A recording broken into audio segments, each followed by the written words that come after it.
Bismillah. Innal hamdalillah hamdan katsiran thayyiban mubarakan fih wa asyhadu an la ilaha illallah wahdahu la syarikalah wa asyhadu anna Muhammadan abduhu wa rasuluh amma ba'd. Alhamdulillah, pada kesempatan hari ini ba'dal asr 22 Januari 2024 bertepatan dengan hari ke-9 di bulan Rajab 1445 Hijriah. Kita lanjutkan kajian di Fakultas Ilmil Aqidah wa Tauhid dari pembahasan Kitab Tauhid karya Syekh Abdul Wahhab Muhammad ibn Abdul Wahhab At-Tamimi. Maka kita masuk kepada penyempurnaan bab. Qala al-muallif rahimahullah, babu ma jaa ana sababi kufri bani Adam wa tarkihim dinihim huwal ghulu fi salihin. Ada bab bahwa dari penyebab banyak Bani Adam yang kufur, keluar dari agamanya dan meninggalkan agamanya, dikarenakan mereka al-ghulu fi salihin. Mereka gulu ekstrim kepada orang-orang yang soleh. Maka di dalam Islam, kecintaan kita kepada orang-orang yang soleh ada mizan dan timbangan. Tidak gulu di saat mereka meninggal, kemudian kita menggubur mereka dengan kuburan nisan yang indah, kemudian kuburannya dijadikan bagaikan kamar pengantin, dipenuhi dengan bunga-bunga dan juga penerang-penerang, dan bahkan gambar orang yang meninggal itu dibuat besar untuk dikenang. Maka tidak seperti itu kecintaan kita kepada orang-orang yang soleh. Alhamdulillah, meninggal para sahabat dan meninggal Nabi kita Muhammad sallallahu alaihi wa ala alihi wasallam, seorang rasul, maka tidak dilaksanakan seperti yang dilaksanakan oleh para habaib dan orang-orang yang dianggap soleh.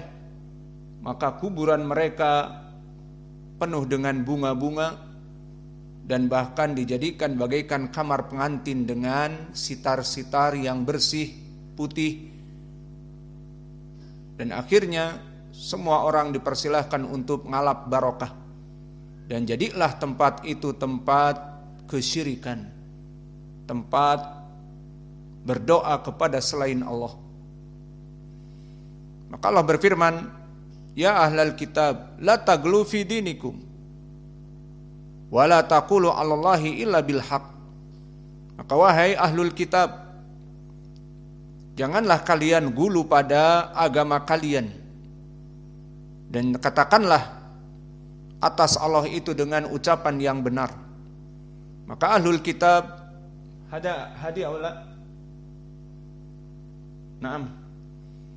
Maka ahlul kitab dari al-Yahud wan Nasara, maka mereka telah gulu.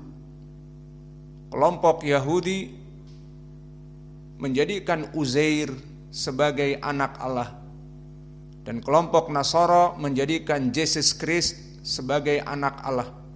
Maka mereka gulu menjadikan Rasul sebagai anak Allah.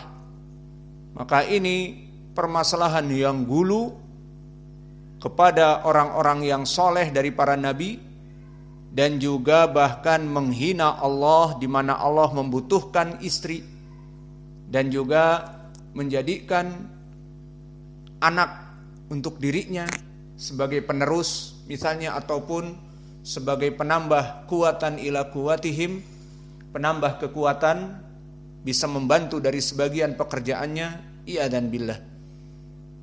Maka dikatakan oleh Allah, ya ahlal kitab la taghlu fi dinikum. Janganlah kalian gulu kepada agama kalian, menjadikan manusia biasa sebagai anak Allah. Dan ini sesuai ucapan Allah di dalam surat dari Taubah, wa qalatil yahudu Uzairun ibnullah wa qalatin nasara al-masihu ibnullah dzalika qauluhum bi afwahihim yudahiuna qaulal ladina kafaru min qabl. Bahwa orang Yahudi menjadikan Uzair sebagai anak Allah, dan orang Nasara menjadikan Yesus Kristus sebagai anak Allah. Maka ucapan orang-orang Nasara menjadikan Yesus Kristus anak Allah itu mengikuti ucapan Yahudi terdahulu. Maka mereka sama-sama ahlul kitab. Maka ucapan orang-orang Nasara mengikuti jejak kekufuran, kesyirikan dari orang-orang Yahudi. Maka ini ayat menjelaskan agar mereka tidak gulu kepada agama mereka. Dan diperintahkan wala taqulu 'alallah illal haq. Maka jangan engkau katakan atas Allah itu kecuali yang benar. Apa? Lam yalid wa lam yulad wa lam yakun lahu kufuwan ahad. Katakanlah kepada Allah itu, Allah tidak dilahirkan dan tidak melahirkan, dan Allah nothing compares. Allah itu tidak ada tandingan bagi siapapun. Allah, He is the one and only. Allah hanya satu-satunya. Dia tidak butuh kepada anak, kepada istri. Dia yang mengatur alam raya dan menciptakan alam raya. Allah tidak butuh kepada itu semua. Maka wala taqulu 'alallahi illa bil haq. Katakanlah illa al haq. Maka katakanlah kepada Allah itu yang benar, jangan mengira-ngira bahwa dia butuh anak dan seterusnya. Dan bahkan di dalam hadis yang muttafaqun alaih disebutkan syatamani Bani Adam, bahwa Bani Adam telah mencelaku, telah menghinaku, telah mendiskreditkanku. Dengan apa penghinaannya itu? Yaqulu li inni walad wasahibah. Di saat mereka mengatakan Bani Adam kepadaku, aku butuh kepada istri dan mempunyai anak, itu adalah penghinaan mereka. Maka anggapan mereka orang-orang Yahudi dan Nasara adalah suatu perkara yang membuat Allah marah.